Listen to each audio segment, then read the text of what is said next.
Hello students, welcome to my YouTube channel special academy. आप सभी का हमारे इस चैनल पर स्वागत है।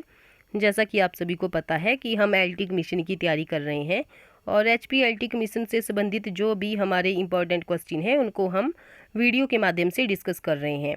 तो स्टूडेंट्स, अगर आपको वीडियो अच्छी लग रही है हमारी, तो वीडियो को लाइक और शेयर जरूर किया कीजिए। तो स्टार्ट करते हैं हमारा आज का पहला प्रश्न। और अगर आप किसी भी हिंदी साहित्य से संबंधित किसी भी एग्ज़ाम की तैयारी कर रहे हैं तो हमारे चैनल को ज़रूर से सब्सक्राइब करें। तो पहला प्रश्न है हमारा यहाँ पर, निम्नलिखित में से आर्य भाषा परिवार की भाषा नहीं है। निम्नलिखित में से आर्य भाषा परिवार की भाषा नहीं है, तो कौन सी नहीं है? तो ऑप्शन नंबर डी यहाँ पर सही हो जाएगा, लैटिन। अगर बात करें हम भारतीय आर्य भाषाओं की, तो भारतीय आर्य भाषाओं का जो विकास है वो अपभ्रंश से हुआ है। कहाँ से हुआ है? तो ये विकास हुआ है अपभ्रंश से, और जिसका प्रचलन एवं प्रयोग जो है तो 500 से 1000 ईस्वी के बीच में हुआ है।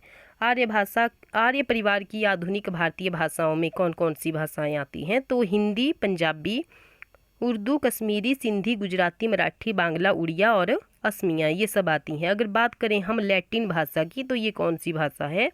ये है इंडो यूरोपीय भाषा परिवार से ये संबंधित है। इंडो यूरोपीय भाषा परिवार से ये संबंधित है। बढ़ते हैं नेक्स्ट क्वेश्चन की ओर। तो नेक्स्ट क्वेश्चन है हमारे पास, विद्यापति के अनुसार निम्नलिखित में से कौन सी भाषा अपभ्रंश से भिन्न प्रचलित बोलचाल की भाषा है? तो देखिए यहाँ पर ऑप्शन दिए गए हैं और हमें बताना है कि कौन सा जो यहाँ पर आंसर है वो सही होगा, कौन सा ऑप्शन यहाँ पर सही होगा। तो यहाँ पर जो सही ऑप्शन आएगा वो आएगा देसी भाषा।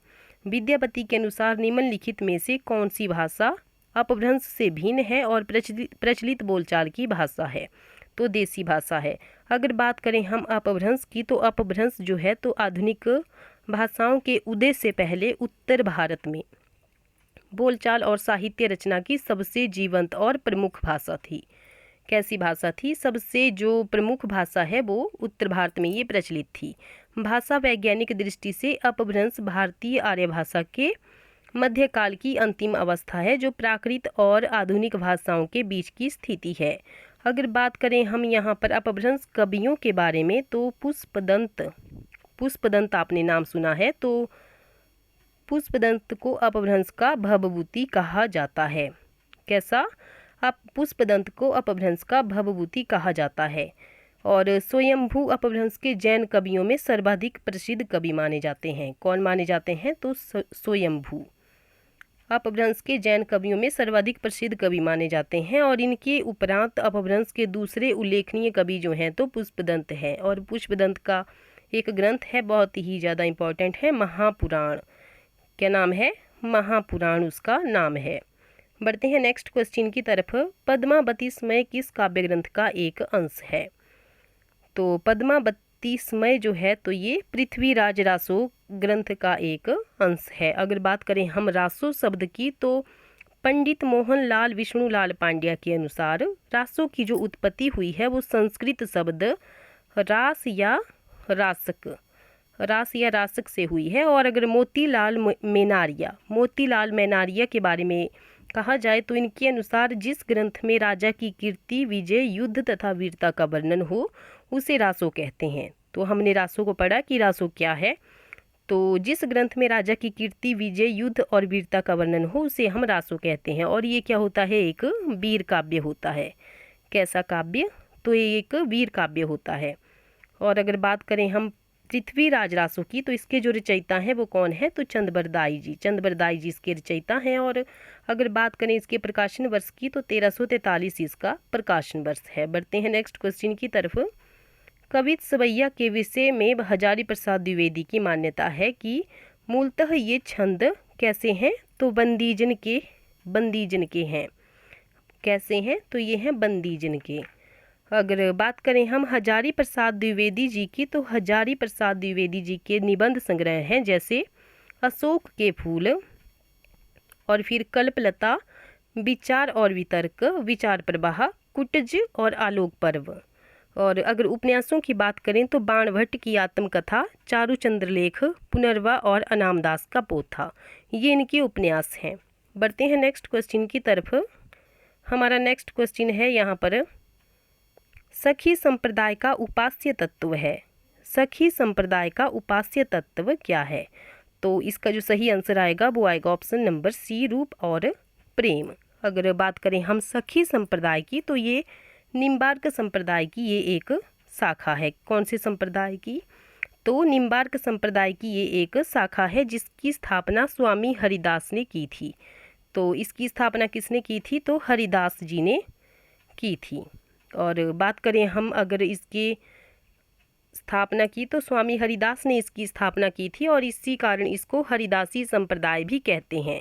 इसमें भक्त अपने आप को श्री कृष्ण की सखी मानकर उसकी उपासना करना तथा सेवा करते हैं और प्राय स्त्रियों के भेष में रहकर उन्हीं के आचारों व्यवहारों आदि का वो पालन करते हैं। तो ये था सखी संप्रदाय के बारे में कुछ हमारे विचार, तथ्य। तो बढ़ते हैं नेक्स्ट क्वेश्चन की तरफ। हमारा नेक्स्ट क्वेश्चन है यहाँ पर, पुष्टि मार्ग क्या है? पुष्टि मार्ग क्या है? तो इसका जो सही आंसर आएगा 6 का, वो आएगा ऑप्शन नंबर ए, भगवान के अनुग्रह का मार्ग। अगर बात करें हम पुष्टि मार्ग की, तो पुष्टि मार्ग भक्ति का वह मार्ग है जिसमें भक्त साधन निरपेक्ष हो और उसमें भक्ति भगवान के अनुग्रह से स्वतः उत्पन्न हो और जिसके अनुसार जो है तो भगवान दयालु होकर स्वतः जीव पर दया करें, वह पुष्टि मार्ग या पुष्टि भक्ति कहलाती है। भगवान वल्लभाचार्य, कौन? भगवान वल्लभाचार्य जो हैं तो के अनुसार भगवान श्री कृष्ण के अनुग्रह को पुष्टि कहा गया है। अगर बात करें हम पुष्टि मार्ग के जहाज की, तो पुष्टि मार्ग का जहाज किसे कहा गया है? तो सूरदास जी को पुष्टि मार्ग का जहाज कहा गया है। और बात करें अगर पुष्टि मार्ग का आधार ग्रंथ, तो वेदांत सूत्र पर लिखित ग्रंथ अणुभाष्य और सुबोधिनी टीका जो है तो पुष्टि मार्ग के आधार ग्रंथ हैं। कौन कौन से हैं? तो पुष्टि मार्ग के आधार ग्रंथ हैं अणुभाष्य और सुबोधिनी टीका।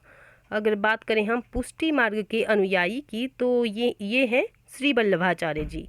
अगर बात करें हम पुष्टि मार्ग के अनुसार जीव कितने प्रकार के हैं, तो ये हैं 3 प्रकार के, प्रवाह जीव, मर्यादा और पुष्टि जीव। बढ़ते हैं नेक्स्ट क्वेश्चन की तरफ। हमारा नेक्स्ट क्वेश्चन है, तो हमारा नेक्स्ट क्वेश्चन है, रसखान का संबंध किस संप्रदाय से है? तो देखिए यहाँ पर ऑप्शन दिए गए हैं और इसका जो सही आंसर आएगा वो आएगा ऑप्शन नंबर यहाँ पर सी, निम्बार्क संप्रदाय। अगर बात करें हम रसखान जी की, तो वैष्णव के ये जो संप्रदाय है निम्बार्क संप्रदाय, तो वैष्णव के 4 संप्रदायों में अत्यंत ये प्राचीन संप्रदाय हैं। कितने संप्रदायों में? 4 इसमें संप्रदाय हैं, जिसमें कौन कौन से संप्रदाय हैं? तो जैसे हंस संप्रदाय है, फिर कुमार संप्रदाय है, फिर उसके बाद आ गया हमारा चतुह सन संप्रदाय, और एक और है सनकादि संप्रदाय। और इस संप्रदाय का सिद्धांत क्या है? तो द्वैतवाद इस संप्रदाय का सिद्धांत है और इसी को भेदभाव भी कहा जाता है। और अगर बात करें हम रसखान जी की, तो रसखान जी का वास्तविक नाम क्या है? तो रसखान का वास्तविक नाम है सैयद इब्राहिम। क्या नाम है? सैयद इब्राहिम इनका नाम है, वास्तविक नाम। और रसखान जी ने किसकी भक्ति की है? तो ये कृष्ण भक्त हैं और इनके जो ग्रंथ है, महत्वपूर्ण ग्रंथ है, वो है सुजान रसखान और प्रेम वाटिका। तो बढ़ते हैं नेक्स्ट क्वेश्चन की तरफ। नेक्स्ट है हमारे पास, निम्नलिखित में से रामायण काव्य के रचयिता कौन है? तो इसके जो रचयिता हैं वो हैं विश्वनाथ सिंह जी।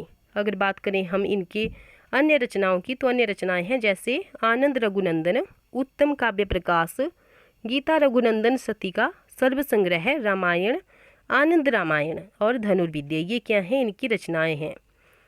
बढ़ते हैं नेक्स्ट क्वेश्चन की तरफ। हमारा नेक्स्ट क्वेश्चन है यहाँ पर, वृंद द्वारा रचित सतसई का नाम क्या है?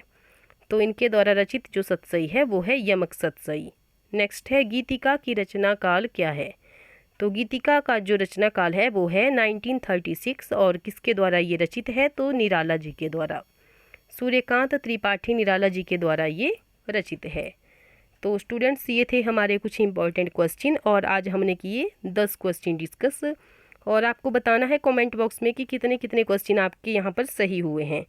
तो मिलते हैं नेक्स्ट वीडियो में, और अगर आपको हमारी वीडियो अच्छी लगी है तो वीडियो को लाइक ज़रूर करें।